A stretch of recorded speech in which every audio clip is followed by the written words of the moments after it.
CIET NCERT द्वारा प्रस्तुत है।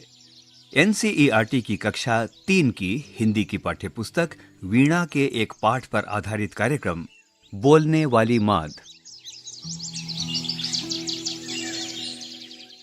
एक जंगल में खर नखर नाम का एक सिंह रहता था। एक दिन उसे बहुत भूख लगी।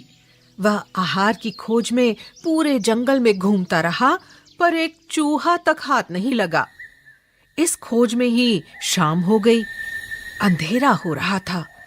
इसी समय उसे एक मांद दिखाई दी। रात काटने के लिए वह उसी में ही घुस गया। उस मांद में घुसकर उसने सोचा, इसमें कोई ना कोई पशु तो रहता ही होगा। जब वो विश्राम करने के लिए इसमें घुसेगा, मैं उसे दबोच लूंगा। यह सोचकर वह उस मांद में एक ओर छिपकर बैठ गया। उस मांद में दधीपुच्छ नाम का एक सियार रहा करता था। वह मांद की ओर आ रहा था। मांद के द्वार पर आकर उसने देखा तो उसे सिंह के पैरों के चिन्ह दिखाई दिए। चिन्ह मांद की ओर जाने के लिए तो थे, पर लौटने के नहीं थे। उसने सोचा,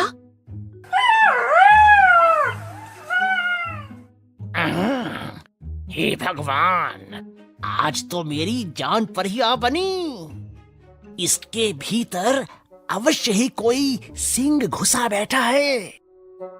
उसे समझ नहीं आ रहा था कि वह क्या करे, कि सिंह इस समय भी मांद के भीतर ही है या बाहर निकल गया है। सोचने से क्या नहीं हो सकता। सोचते सोचते उसे एक उपाय सूझ ही गया। मांद के द्वार पर जाकर उसने पुकारा,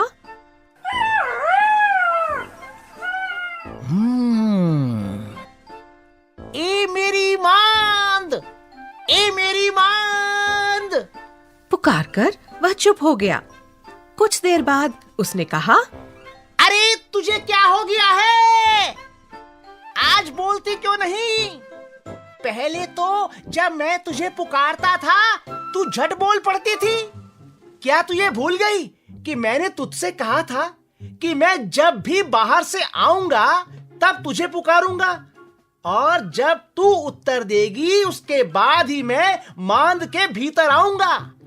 यदि तूने इस बार भी उत्तर ना दिया तो मैं तुझे छोड़कर किसी दूसरी मांद में चला जाऊंगा।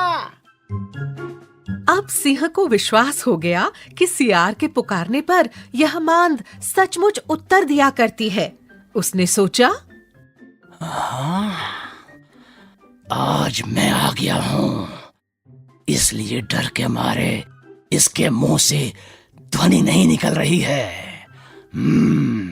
उसने सोचा, ये मांद नहीं बोलती है तो कोई बात नहीं, इसके स्थान पर मैं ही उत्तर दे देता हूं। यदि चुप रहा तो हाथ आया शिकार भी चला जाएगा।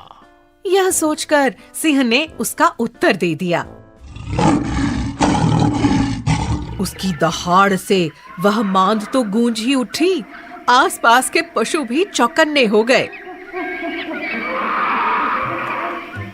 सियार वहां से यही कहते हुए चंपत हो गया कि इस वन में रहते हुए मैं बूढ़ा हो गया, पर आज तक कभी किसी मांद को बोलते हुए नहीं सुना।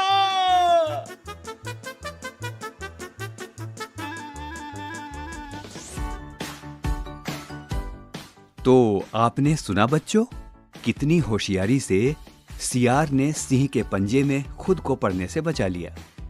लेकिन क्या किया सियार ने, जरा सोचिए। उसने बड़े ध्यान से सिंह के पंजों के चिन्ह को देखा और समझ गया कि सिंह माद के अंदर ही है। ये तो तुम समझ ही गए होगे कि यदि उसने ध्यान से नहीं देखा होता तो कितनी मुश्किल में पड़ जाता। इसीलिए बच्चों, बहुत जरूरी है ध्यान से देखना या किसी बात पर ध्यान देना। अपने आसपास प्रकृति को, पेड़ पौधों को तुमने यूं ही बहुत बार देखा होगा, लेकिन बच्चों, यदि उन्हें ध्यान से देखो तो तुम्हें बहुत कुछ नया उन्हीं में दिखाई देगा। अब जरा बताओ कि क्या आपने पशुओं के पांवों के चिन्ह देखे हैं? यदि देखे हैं तो सोच कर बताइए कि क्या सभी पशुओं के पद चिन्ह एक से होते हैं या अलग अलग होते हैं? और यदि नहीं देखे हैं तो आप एक मजेदार काम कर सकते हैं। कुछ पशुओं के पद चिन्हों के चित्र बना सकते हैं और उनमें रंग भरकर अपने मित्रों से साझा कर सकते हैं। और अब एक प्रश्न आपके लिए। सिंह रहता है माद में, तो अब आप अपने बड़ों और शिक्षकों से बात करें और मालूम करें कि और कौन कौन से पशु रहते हैं माद में। और बच्चों, जैसे सिंह के घर को कहते हैं माद, तो अब जरा ये भी मालूम करो कि अन्य पशु पक्षियों के घरों को क्या कहते हैं। बोलने वाली माद। अभी आप सुन रहे थे ये कार्यक्रम समन्वय प्रोफेसर राजेंद्र पाल, तकनीकी समन्वय बटी लैंगलिंगडो, कलाकार प्रवीण शर्मा और ऋचा सयाल, ध्वन्यांकन मयंक कुमार, मार्गदर्शन अजीत होरो, निर्देशन विमलेश चौधरी तथा निर्माण कुसुम लता। यह कार्यक्रम CIET NCERT नई दिल्ली भारत द्वारा प्रस्तुत किया गया।